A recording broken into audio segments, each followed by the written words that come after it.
The long game. I've named this tale the long game, since it actually spans over the course of several years, leading to the satisfying conclusion.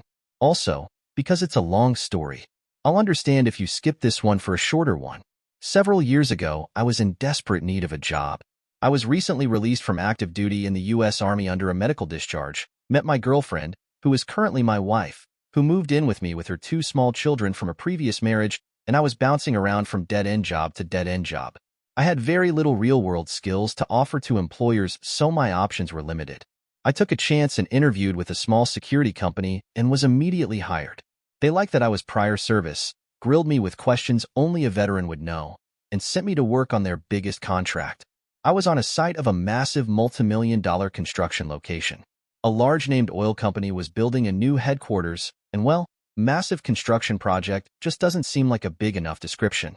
As security, a bulk of our responsibility was checking and vetting all construction workers and contractors through the gate, inspect vehicles for possible stolen property, and generally serve as a deterring force. To put it simply, every day my gate alone would process about 1,000 to 2,000 cars during my 8-hour shift. The site was running 24 hours a day, 7 days a week to meet the very tight construction schedule. I was only on one of 3 gates, so that's about 3,000 to 6,000 cars that came on site every day in an 8-hour period. Massive construction site. As a side note that will become very important later in the story, each car that came through had to undergo a strict inspection when the driver is first assigned to work on the site. Then the vehicle gets a sticker and is allowed to drive onto the construction site. We would ensure the car has the sticker, and then just process everyone's badge through a verification machine. If all badges passed, and the car had a sticker, then we would let the contractors on site so they can get to work. Working there was great. All the security were ex-military, so, beyond a little teasing about who they served with, everyone bonded really well. We didn't have sick days or vacations days, so when people would call off for personal reasons or illness, everyone happily chipped in to make up the lost hours. And, because of this teamwork, our big boss overlooked the call-offs and let us make overtime money. No write-ups, no punishments. Sometimes we were working 16-hour shifts back-to-back. I spent many nights sleeping in the parking garage in between shifts because it was easier than driving home, to sleep a few hours, only to come back to work for another 16-hour day. We were in outdoor conditions in all weather, and were on our feet on concrete the entire time. Sitting down was a luxury that we rarely saw. We couldn't leave the gate for any reason unless we were relieved by a supervisor who would try to come by twice during an 8-hour shift to let you go to the porta potty or quickly eat your lunch.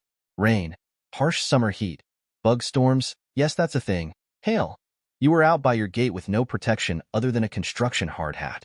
I know these sound like horrendous conditions, but really, it was the best job I ever had. Because of the conditions, it was no wonder that 95% of the employees were male. We tried hiring females, but most would last a few days before quitting. Those people who did not quit in a few days were lifers and loved the job. The problems began about 3 months into the job. One of the supervisors was quitting to go back to school, so a position opened up. Everyone was given an opportunity to apply for the supervisor position. I was encouraged by the night shift supervisor, who was the one quitting, to go for the promotion because he thought I would be a good replacement for him, even though I was the newest officer on the site and had the least amount of experience. So, I threw in my hat just for laughs. 2 other people applied. One was a guy who had obvious seniority. The other was a girl, one of 3 on the site, who had been there for about a year. We were given a face-to-face interview with the boss. We'll call him Jim. My interview went well, and Jim liked that I was ambitious. Jim was also the guy who accepted me onto the site in the first place. The next phase of testing was a practice run as a temporary supervisor. We were each given a day to be the supervisor in charge. Jim was there, along with a junior supervisor named Ray. Yeah, that's a good name for him. For clarification, Ray did not want the promotion and was happy performing his regular duties. Both were present just in case situations occurred that was beyond our ability to handle. They were standing by to assist. My test day went well. I finished all tasks assigned to me, and I even managed to handle a minor emergency on my own. The other 2 applicants apparently didn't do too well. The senior guy kept forgetting his list of tasks he was given to accomplish and kept going back to the office to ask Jim what he should do next. The girl did okay, but every time she would check up on the guard, she would flaunt around her temporary rank, make employees call her ma'am, and bragging about how she was definitely going to be getting the promotion. Imagine her shock when I was given the position as the new night shift supervisor. To say she was angry was an understatement. Apparently, she was so upset that she didn't get the promotion that she called me on my personal cell phone. She stole my number from the supervisor emergency phone. To add to the situation, I had not yet been informed I got the promotion. Nothing official had been put out just yet. Not a direct quote, but paraphrasing as best as I can. Me. Hello? Girl. How does it feel? Me. Who's this? Girl. What? You don't know? I thought supervisors are supposed to know everything. Me. Very confused. You called Opie. I think you may have the wrong number. Girl. I know who I called. Don't pretend like you don't know. You got the promotion because you're all sexist pigs. Me. I got the promotion? Cool. Girl. That promotion was supposed to be mine, but I guess since I'm not in the bro club, they just gave it to you. If you don't resign the position to me, I'm going to tell HR about all this sexism, and you'll all be fired. Me? What's sexism? I got the position by passing the tests. Isn't it sexist to assume you should get the promotion only because you happen to be born a female? Isn't that act alone sexist? Girl. But only men get promoted to leadership positions. Me? 95% of the site is male. Odds are males are going to get promoted. Sorry you didn't make the cut, but none of this is my problem. So I hung up the phone and called both Jim and Ray to inform them about the call. I was assured that I was promoted. They didn't know how she found out, and they were going to file harassment on my behalf to HR for her stealing my phone number from the work phone and contacting me with threats. And that's where the story should end. But oh no, fellow readers, it has only just begun. Now would be a good time to get some popcorn and a drink. So about 2 to 3 months roll by, and I'm getting into the role of supervisor. Girl has since been removed from the site, and the employees are really happy that I'm the new supervisor and that girl is gone. Things continue as normal, and I begin bonding with my staff. I especially bond with a guard that no one liked. His name for this story is Victor. Victor is a Marine veteran. He was in the initial invasion of Iraq and developed severe PTSD. It makes him very confrontational, argumentative, and a super big a-hole to anyone who talks to him. I liked the guy from the get-go, and we quickly became close friends. Every night I would hang out with him between my duties, and we would talk. I eventually convinced him to seek help from the Veterans Association and go to PTSD counseling. He was also going to school to get his master's degree, thanks to Ray, who convinced him to not give up on his education and would just need to vent sometimes. I was that vent. He would blow up at me, yell and scream, and when he was done we would hug it out. It was therapy for him, and I didn't mind. All seemed to be going well until one day I came to visit with Victor.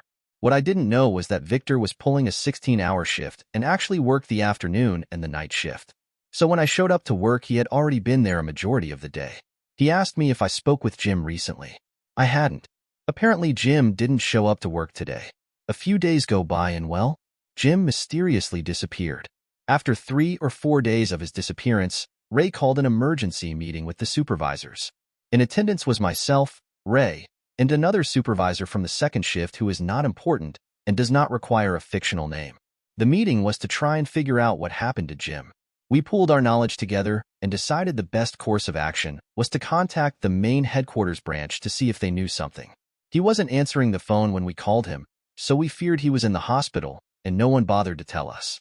When we called, we were given the runaround, but eventually an HR rep who was friends with Ray spilled the beans. Jim had quit the job. Girl, from earlier, apparently made good on her threats.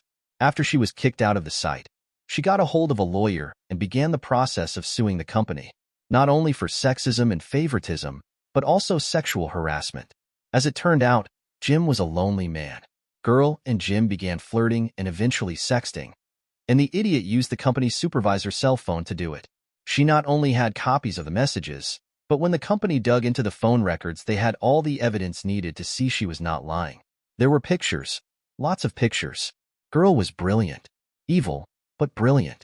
She knew that the old supervisor was going to go back to school eventually, so she began flirting with Jim. She pursued him. Each conversation in person she would be flirtatious, rubbing him, and even having sex with him. On the phone, however, she played coy and made him take charge. In the end, the evidence looked like he pressured her to have sex with him and promised a promotion in a bout of pillow talk, and before anyone knew that the position was going to be open to her in exchange for sex acts. At the time it was role play, but now it appears like this was all part of her insurance plan to get promoted for real. That was more than enough for the company to do something. When Jim caught wind what was happening, he took off. This left us without a boss, and worse, in order to avoid a lawsuit, the company rehired girl to her old position, replanted her on our site, paid her enough money to cover her missed salary plus a bonus and a raise, and promised to get more females on the site and on supervisor positions. This was enough to satisfy girl, so she dropped the lawsuit. As the only form of authority on the site, we 3 supervisors took it upon ourselves to run the site as best as we could until a new boss was assigned to help us, or one of us was promoted to the position. Almost 2 months went by and girl was a huge nuisance. She was constantly calling off her shift at the last minute, and since everyone didn't like her, no one was willing to cover her shift. We attempted to write her up for the situation, but she quickly threw it back in our face and threatened to call her lawyer for harassment. After all, none of the male employees get written up when they call off. Obviously, this is sexism and boys' club all over again. She pushed her luck too far one day, however, and severely disrespected one of the oil company representatives during his visit. He had her permanently removed from the site. When the security company tried to take her side, for fear of another lawsuit, he said either girl is gone or he'll get another security company to take over the contract. The company gave in and moved her to another site. But even though girl was now out of our lives forever, the absolute nightmare she started was still forming overhead. The company finally found a suitable replacement for Jim that was also female to satiate the terms set forth by girl's lawyer.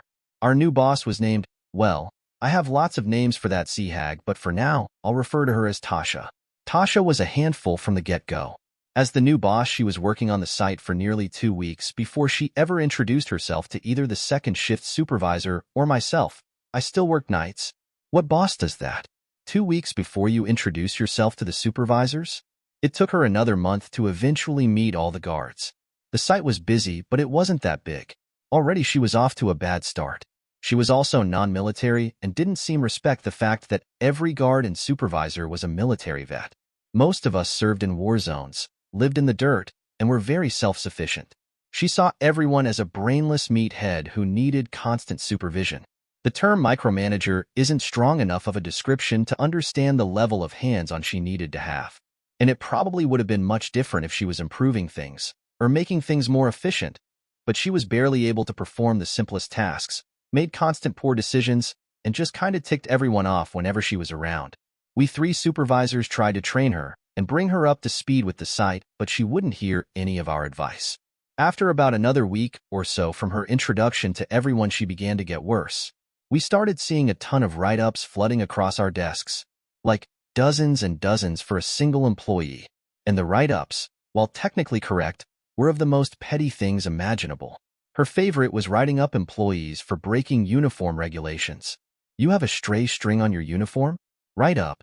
Shoes dirty? Write up. A haircut she didn't like? Write up. Glasses smudged? Write up. The best was her writing up a guard because his uniform was wet, because it was raining outside, and we were not allowed to seek shelter because of our duties. Every gate had a guard shack available.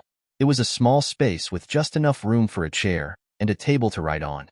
It had a small AC and a mini fridge to keep water, Gatorades, and our lunch cold.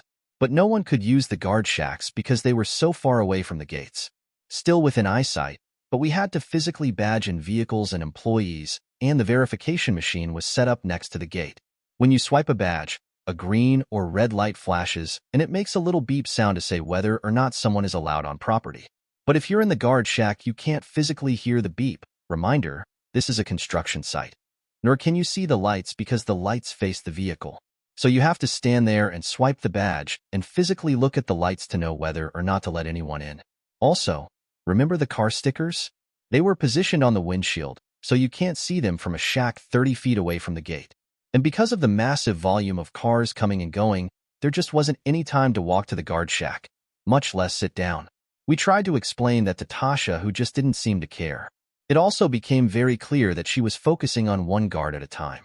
Every write-up and disciplinary meeting was laser-focused on one individual.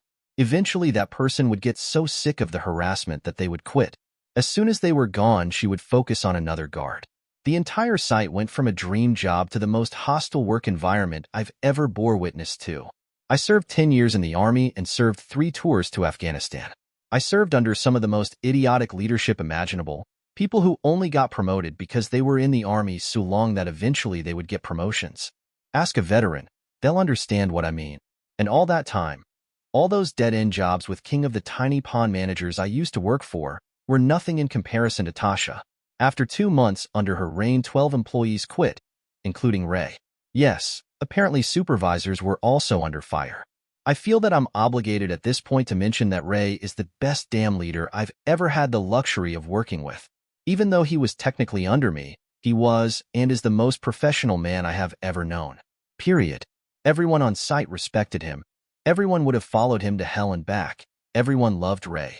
Even when I was promoted above him, instead of being petty, he encouraged me to do better.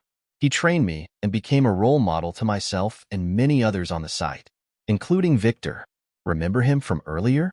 The PTSD guy that no one liked. Apparently, he had 2 friends in this world, me and Ray. And now Ray was bullied out of his job. Pro tip, never fuck with a Marine, especially one who has nothing left to lose. To put into context how bad this really is, no one quit the company before Tasha took over. Some people left to better opportunities, or were new hires who couldn't hack it, but overall people had worked on that site since construction began 5 years prior. Some people had been with the company going on 10 years. These were the people she was going after, and who she forced to quit. I had quit smoking for 3 years, and things got so bad everyone started smoking again, even myself. You would think with as many people quitting that we would have a worker shortage, but then you would be mistaken. As soon as someone quit, the next day the position was filled again. But second shift supervisor and myself quickly learned that these people were not ex-military. These people were moody, had very bad attitudes with other guards and the many contractors we were dealing with on a daily basis. They were lazy, would often hide in the guard shacks, and would not verify whether or not cars could enter the site. They were messy, both in personality and their surroundings, and generally what one would consider horrible employees. We called Ray to see if he could contact his HR buddy to find out where these people were coming from. And here is where the story gets even worse. Remember when old boss Jim took off? Well, someone had to take the fall for the sexism lawsuit that was forming. So the company terminated another employee. That employee was responsible for staffing the oil company contract. He was also responsible for hiring veterans and verifying them. Remember the questions I was asked at the beginning of this story that only a veteran would know the answers to? Yep, that guy. He was gone. So unfortunately, no more veterans were selected from the hiring pool and sent our way. He was terminated because he originally hired Jim. As it turned out, Tasha, the new terror boss, was actually in charge of an office building contract in another part of the city. She lost the contract to that building and herself, and all her guards were now in limbo and out of a job. Some of the guards were issued to new contracts, but pay and security is usually pretty lousy, normally about minimum wage. But our job paid very well. $15 an hour to start off, because the company was supposed to offer it only to ex-military guards due to the site contract. I discovered years later that Tasha actually lost the building contract not because the contract ended naturally, but because she and her guards were useless, that the building hired other people to do their jobs. The person in charge of contracts was sleeping with Tasha. They covered up the contract loss so she can still have a job. Oh, and since military guy got fired during the lawsuit, Tasha's fuck buddy took over his responsibilities. Hence, Tasha got another site contract, a pay raise, and was selected only because she was female and sleeping with the contract guy. How's that for ironic sexism? And it gets better.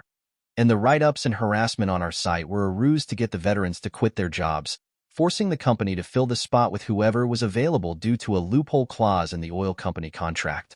It basically allowed the security company to staff open positions with non-military employees in an emergency employee shortage incident. And guess who the new lazy employees were? Yep, the old guards that served under Tasha, who were so bad at their job that they lost their own contract. But why them? Because they were requested, by name, by the largest contract supervisor, Tasha. One by one, I watched my fellow veterans and employees fall under attack and quit, only to be replaced by useless people and backstabbing thugs. I really could go on. There is a TON that happened during that time period, but it's well past the time for some malicious compliance. I was the next to be targeted, and I was the next to quit. The malicious compliance, unfortunately, was not caused by myself initially, but by Victor, who now watched his second and only friend quit from the job site. Victor is my goddamn hero. After I left, I started working for another security company. Ironically, The guy who hired me was Jim. My direct supervisor? Ray. We three were back together again and worked for another oil/gas company. The pay was awesome and info was shared about Jim getting set up for the fall and whatnot. We tried to get Victor to quit his job and join us at the new company. But the old Marine was on one last mission. Remember those car stickers? Well, as it turned out, Victor had a superpower. For whatever reason, he was able to spot forged stickers from across the gate. Okay, so forged stickers? Yep, they were a problem. The construction site had very limited parking and safety regulations were put in place that only licensed drivers could come on site.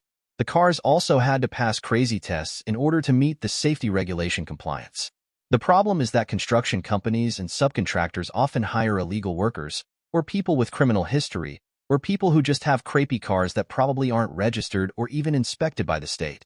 No one really cared, but without licensing they could not drive on site. So, someone began forging car stickers and selling them to all the people who would not legally be able to get them. At first they were crude, obviously crayon on tape. If you glanced at it, it was passable, but any close inspection would reveal that the sticker was fake. If a fake sticker was found, regulation stated that the car must be pulled over and a security supervisor would need to be contacted.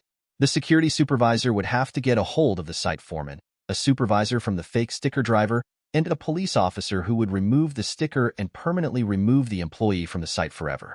Now, because all the replacement guards were really bad at their jobs, the fake sticker business was in full swing. They were getting better, laser printed on vinyl, and nearly indistinguishable from the real stickers. But Victor was now on a mission. He took a position at the main entry gate and began pulling over as many cars as he could with the fake stickers.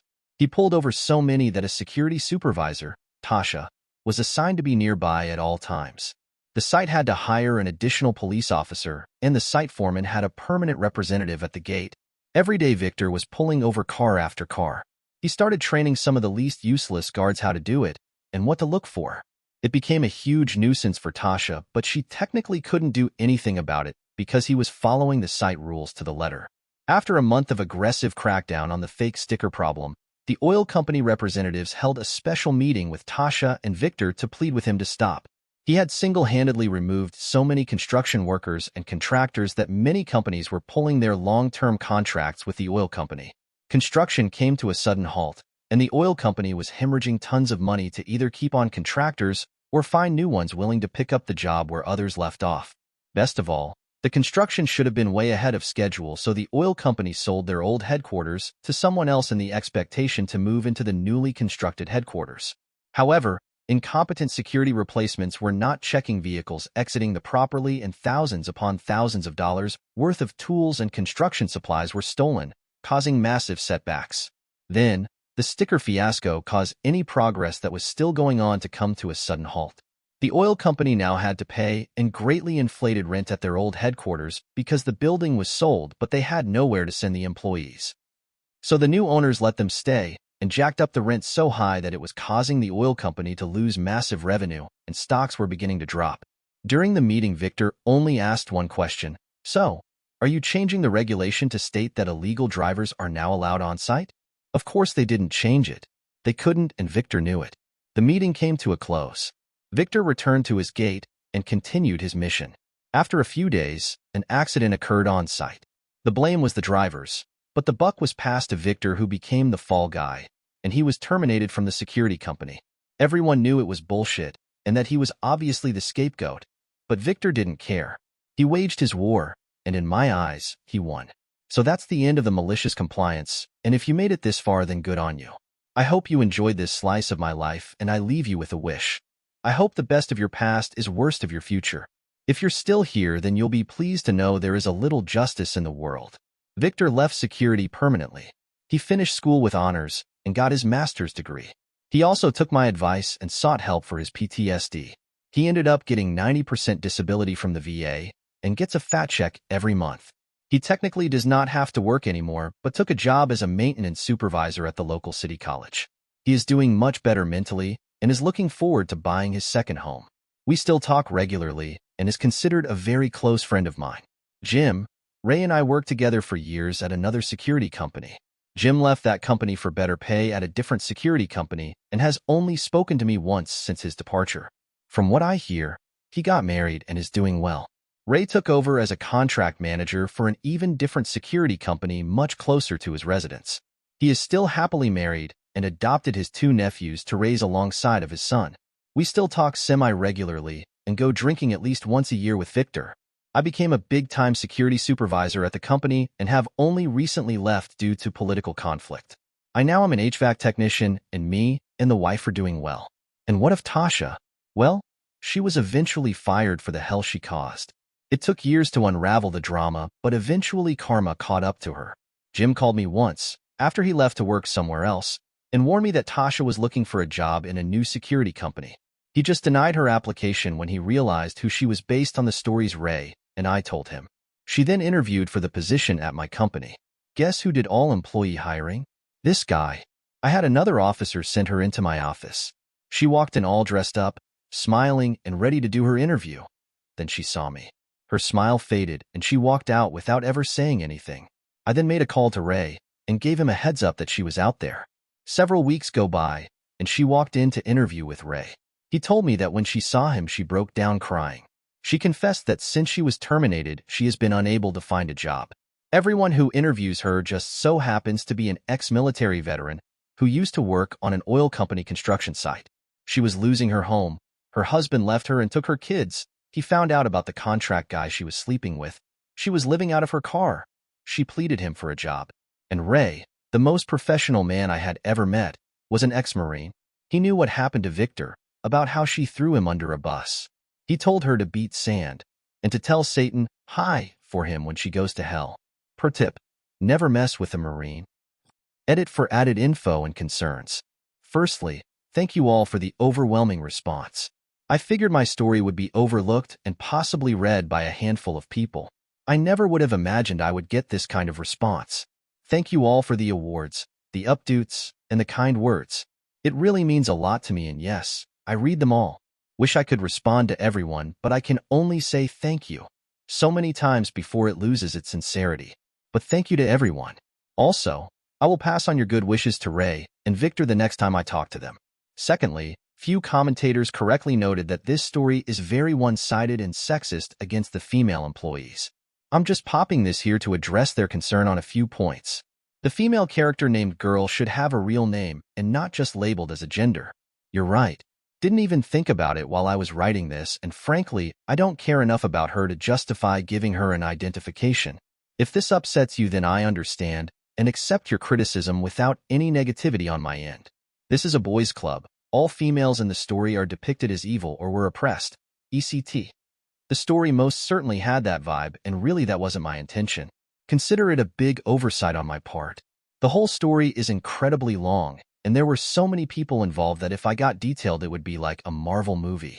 In fact, the person's Girl and Tasha were the only females on the site that were a problem and were not liked. We had other female officers on site that were well respected and were treated just as equally as everyone else. One female in particular tried to be a huge help to us, and she was one of the replacements. She was an ex-police officer from Chicago who helped us legally build a case of workplace harassment and even coached us on how to lead the investigation. The case was ignored and nothing productive came of it. It's a story all on its own, so I excluded it due to length. Jim was not a victim. You are correct. What he did is idiotic and an abuse of power. I will not argue with you there. However, note that I don't talk to Jim anymore. There are reasons for that, and the fact that his loins caused numerous people grief and sorrow is a big factor. What he did was reprehensible. However, Girl using the sexual relationship to push her own agenda also negates her being able to claim victimhood. If she was a victim, she should have sued instead of going right back to a company that allowed this to happen. At least, that's my opinion, which really means nothing. If this story offends you, then too bad. Hate to be the jerk, but I can't change events that happened in real life to suit your political correctness. Things happened. And as the world crumbles around you, sometimes the moral compass gets spun. It's not an excuse, just a very sad fact of life that is highlighted when you are trying to claw your way out of a shitty situation. Either way, thank you for everything, and I'm greatly humbled by you all.